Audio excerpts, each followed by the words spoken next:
Hi, Janice. Yes. This is Representative Ann Bollin again. How are you? Hi, I'm well, thank you. How are you? Good, thank you. So I'm just calling because next week our session schedule has been moved, and so my committee will not be meeting at noon. Okay. So I'm waiting to hear if there's another time that we're going to be able to meet.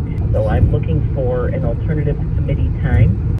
So are you going to be in your office? I have what I call a quick step action plan copy that we created as a working document to get to know our township and city clerks so we can establish a relationship with them. And with your having been a clerk, you might be able to be very helpful with me in getting this this document correct.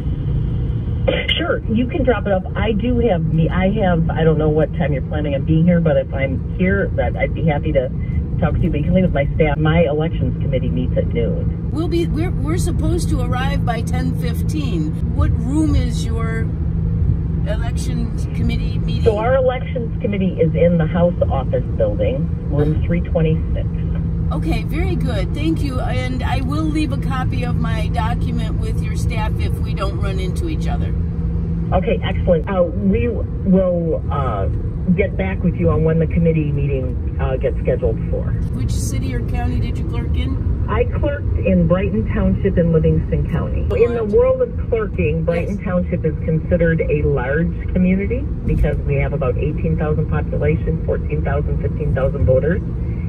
You know, but it's a small, large community.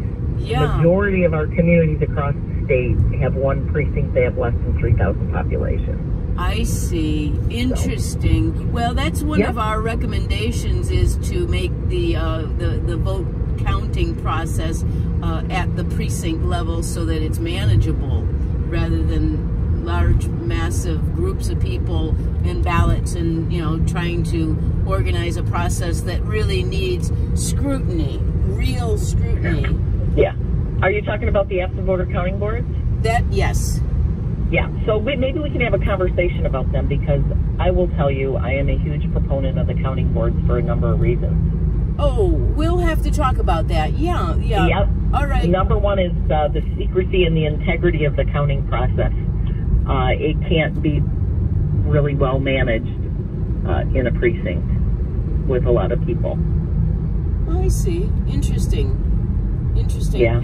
I don't think the challengers have as great of opportunity to observe the process either. Okay. But I'd love to have more conversation with you on that.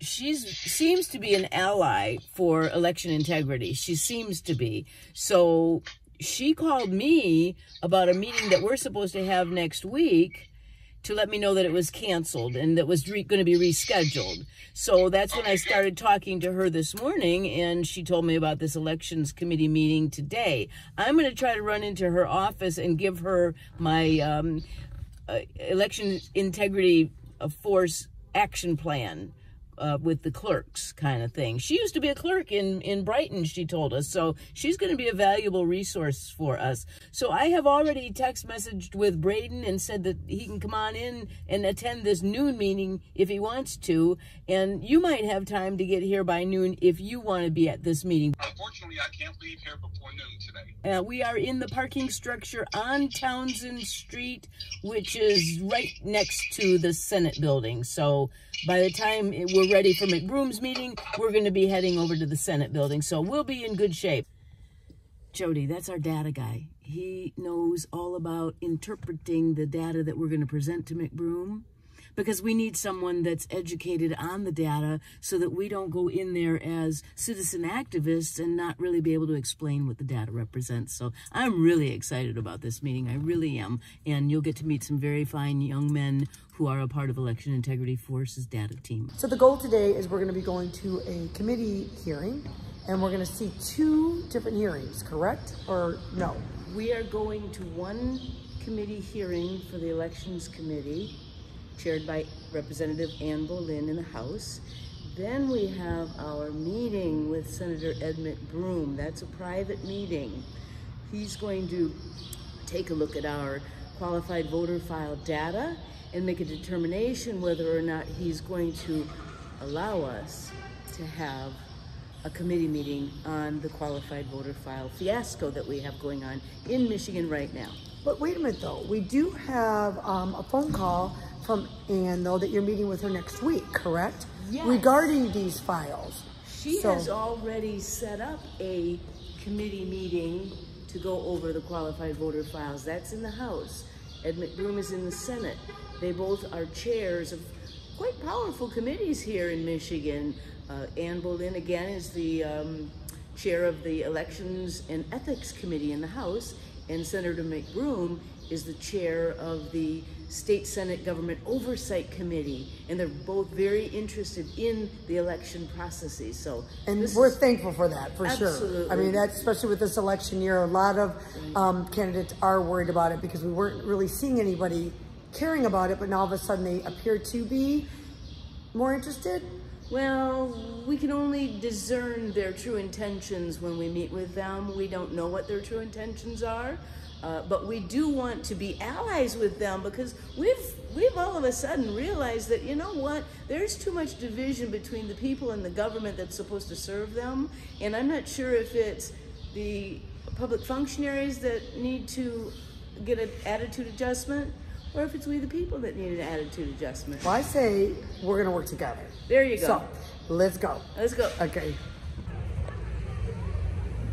The true glory of the Republic must consist not only in the beneficence and freedom of our institutions, but also in our ability and courage to defend and protect them.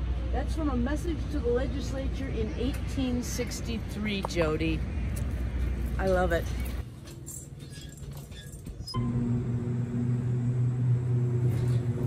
Woman on a mission to talk to who? Representative Ann Bollin. This is the Election Integrity Force Quick Step Guide to Election Integrity.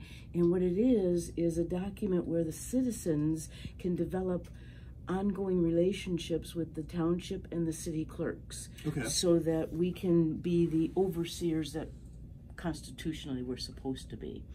So I want to make a copy. Can you make a copy of this for me? I can, actually. Okay. Thank you. Thank you so much, Dane. Yeah, no problem. Nice to meet you. Nice to meet you guys too. Thank you. Okay, so what happened?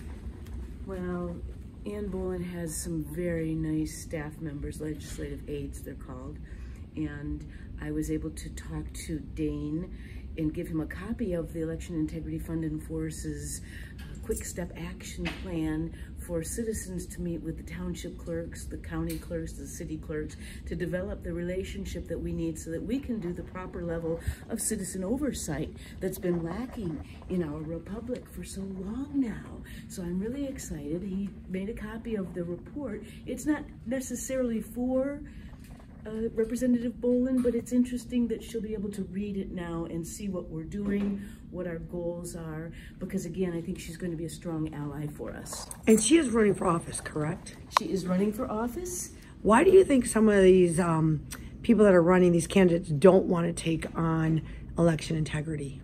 Well, because there's a massive misinformation campaign going on in the mainstream media. In fact, we're called election deniers, but in actuality, the real problem is the election fraud deniers. So the people that want to just be on the fence and not offend anybody won't take strong stances on critical issues like in election integrity. And that's an unfortunate thing. So when we just left Ann's office, I was able to pull some of her literature, and she is in the Election and Ethics Committee, because that's what she was chosen for once she got elected in the last cycle. But her newest brochures doesn't say anything about the election integrity. I do know that she's working with us with some bills, which I appreciate. But again, what I'm worried about is the conflict that comes along when people call you a liar or fraudulent, or that you speak misinformation. And all I want to do, because she was a city clerk you know, for 16 years. I did run for office to try to be a city clerk in 2014 for Westside and Wayne, and for Westside. And my concern is whether you're doing 3,000 votes, 16,000 that she does in Brighton, or the you know, 40 and 50 and 60,000 for the ones that are in my district, Senate 5. We need to have clear and concise policies and procedures that are taking place. And if the government wants to come in and interject their ideas, which I believe we're going to hear today at the 12 o'clock meeting, I want the interjection to be oversight. That if someone does something wrong, I get to go to the government. I get to say, these guys are cheating. You know, these votes are wrong. They're cheating. And then I want the sheriffs to come in and help us. Because if we don't go back to excellence and rescue Michigan for the harm that's been done over the last decade, we are one of the worst corrupt states now. That's not the state I grew up in. So I'm just telling you that I am very anxious to hear what rules and regulations they're gonna put on what to be taught so that we're all teaching the same thing. But I don't care so much about what you're being taught. I want enforcement so that we have a way to stop the lowering of the bar in Michigan. I want excellence. And yes, Jody, excellence is what we need to strive for in Michigan again. And that's why I'm going to continue to work on my candidate appreciation list so that we identify the people who are strong enough to stand up for what is right in elections and in all other aspects of government. We need people who are going to stand up strong for what they believe in, not sit on the fence and just get by because they go along to get along. Those days are over, Jody, they're over.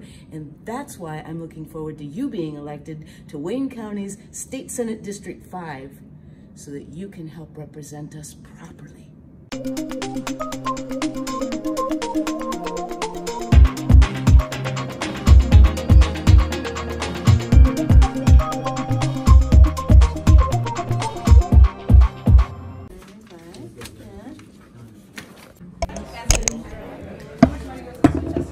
Good afternoon. We will call the June 14th, 2022 Elections and Ethics Committee meeting to order.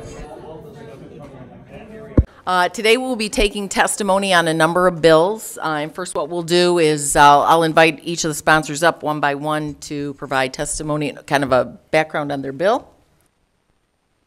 So next up is House Bill 4995, Representative Steenland, and this has to do with deadlines for filing petitions. Good afternoon, Representative. Thank you for joining us. House Bill 4995 would amend the Michigan election law by changing deadlines for ballot petitions to be filed with the Secretary of State and accepted by the State Board of Canvassers.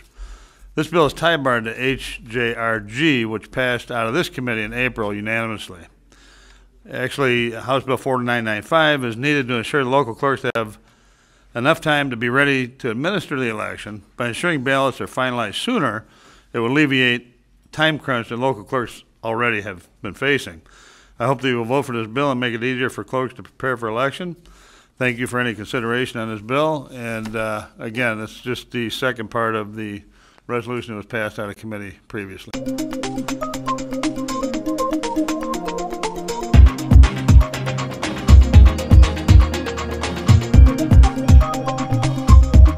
Now, the last time we met, you said that if you had gotten more data, you might change your mind about election fraud.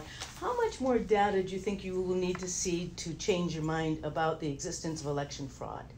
I never said I wasn't convinced that there's election fraud. Okay, widespread. It's not significant enough to warrant any kind of a forensic audit. It's a matter of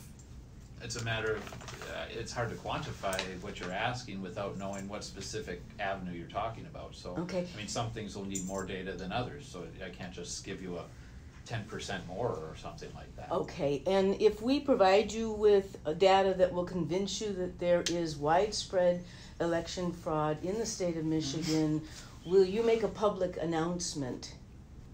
Oh, yeah. Okay, very good. I'm going to let Braden take over. Okay. They had their petitions a month and a half beforehand, and then they wait until everybody's turned in before they start looking at anything.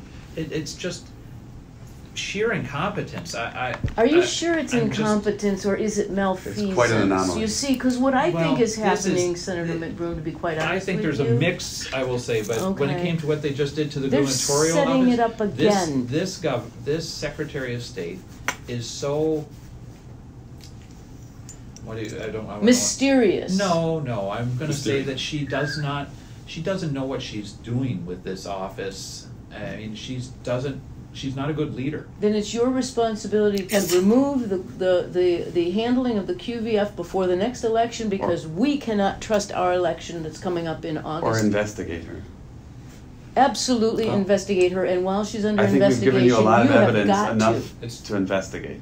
I am very anxious to do that. So Okay. you Good. know, I think this, like I said, we have some areas where we disagree on maybe some terminologies or what some things mean, but there's obviously some other things here that I can't answer for, except to listen to what you have to say about it. Thank So- you. Senator Good. McBroom, one other recommendation I haven't heard yet is, at the very least, we need to preserve all the records from the 2020 election because there's so many questions that remain unanswered. So if we could just do that until after the election, then we know we're not going to get support from Dana Nessel or Jocelyn Benson to do any kind of verification. But if we can somehow preserve all the information, then do the evidence the proper way, you know, look at everything to make sure that it was a valid election. Because the data right now does not point that way. Oh, wow, what a meeting. Braden, what did you think about that meeting with Senator McBroom? I thought that went really well. I think he seemed very open to looking at the data that we shared, that Tim shared, that I shared, and it seems like we might be able to get the ball rolling on something here, and he seemed, very open. Yeah, Did he you wants feel to meet comfortable? again. He wants to meet again, indeed he does. Did you feel comfortable with his knowledge of your materials that you presented? I know he asked us a couple of questions. He did. He pretty much understands what we're talking about. I think he sees it. He does. He took a very sincere interest in the data that we presented, and he was captivated. We came here for a 30-minute meeting, and how long did it last? An Hour and a and half? 25 minutes. Hour yeah. 25. And I think, as promised, I think he, based on his expression and what we were talking about, some of the things that we showed him definitely shocked him as well, and he had no explanation for it. Definitely, and he wanted to look into it. Yes. And he also mentioned he's already sharing a lot of this information with Gretchen Whitmer as well as many others. So he's going across the aisle with all the different individuals, which is very promising. And he watched your video too. Did you not like that he came to your meeting prepared? He had watched the video twice, he said, and he clearly knew my slides and couldn't wait to get to certain ones. And then other ones he wasn't as keen on because he thought he had an explanation for them. But then there were ones in there where he really wanted to ask us and delve into it. And I had some answers, but Tim had more. I'm glad that I had Tim here with me so that we could act as a pair, and it worked really well. I think we knocked it out of the park. And Thank I you. It's also great to think, be part of this team. Yeah. Thank you so much. Yes, Oh, Jen, thank thanks. you. I also think, thank you. I also think that it's very important that Senator McBroom seems to want to be an ally, and that's what we're looking for election integrity force, for our senators and our representatives to be our allies in this fight for free and fair elections. Woohoo! Thank you. Yeah! Have a good day, you guys. Thank you. Thank you. Bye now.